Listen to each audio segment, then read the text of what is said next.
Welcome to the Positive Behavior Change Bootcamp. I am Sasha Long from the Autism Helper. I am a board-certified behavior analyst and a former special education teacher. I am passionate about helping teachers and parents that work with children with autism succeed in their job. Because when you succeed, your students succeed. Now that's easier said than done. This can be a really hard job. It is hard to differentiate for so many levels. It is hard to train staff. It's hard to keep on top of all of that paperwork. This all can be even more difficult when extreme or challenging behaviors are in the mix. This puts in an added layer of stress on a situation in a way that only a special ed teacher or parent can truly understand. You want to do good. You want to help your students. You are working so hard towards this goal. Maybe you feel like you're trying all the things, but it is not working. Negative behaviors continue, and this wears on you. It wears on you emotionally and physically. I remember back to a period in my teaching career when I was seemingly stuck in reactionary mode. All of my day was reacting, fixing problems, putting out fires. I felt like I never had the chance to get ahead. I struggled with my mindset.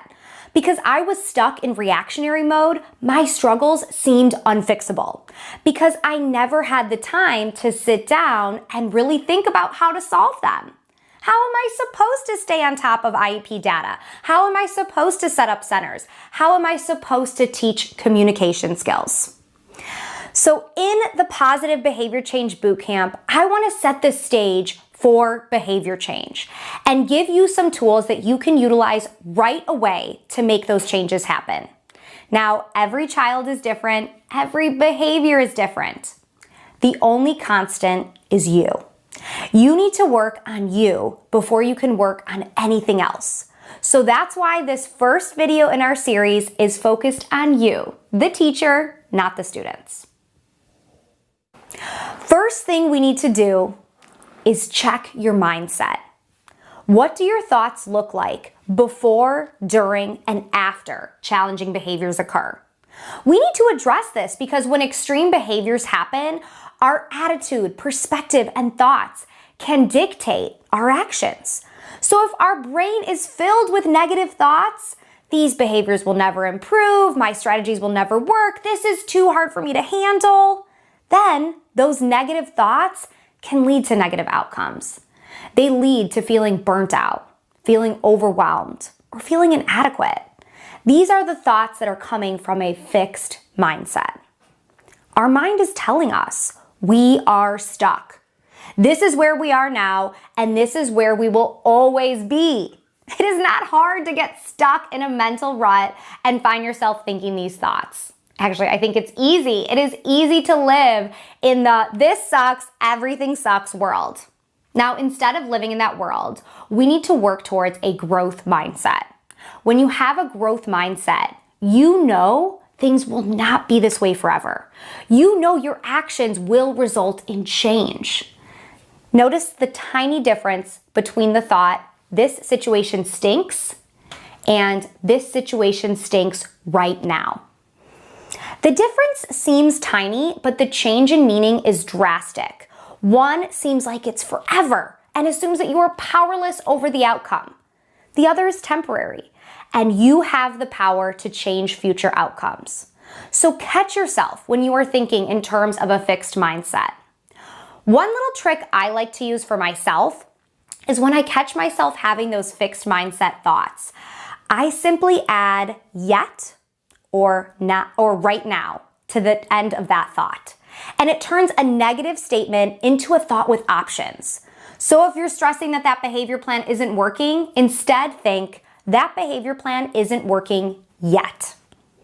Okay, so before I completely lose you on all this self-help stuff, hold on. Real behavior change comes from great behavior plans. Great behavior plans come from a problem-solving attitude. If your mindset isn't in the right place, we will never get to that problem-solving stuff. So when I use my trick of saying yet or right now, I'm not lying to myself. I know this won't be this way forever. because I'm looking for progress over perfection.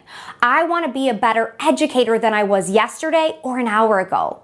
My goal is getting better, not becoming perfect, because we all know perfection is not attainable. Behavior change starts with you. Not an intervention, not a visual, not a token board. Before all that good stuff, you need to take a good, hard look at your role in the situation. Now, I hate to tell you, but you may be part of the problem. You are part of your student's environment, and environment shapes behavior. Now, believe me, I've been there. I know I was, and probably still am at times, a problem behavior causer. But don't be discouraged, because this is where it gets exciting. You can change how you act. The only behavior you have complete control of is your own. When you change how you respond, how you react, how you set expectations, how you give feedback, there in turn can be positive behavior change with your learners. Now, a word of caution. This isn't easy right away. You know you're trying, and you may feel like you're trying all the things.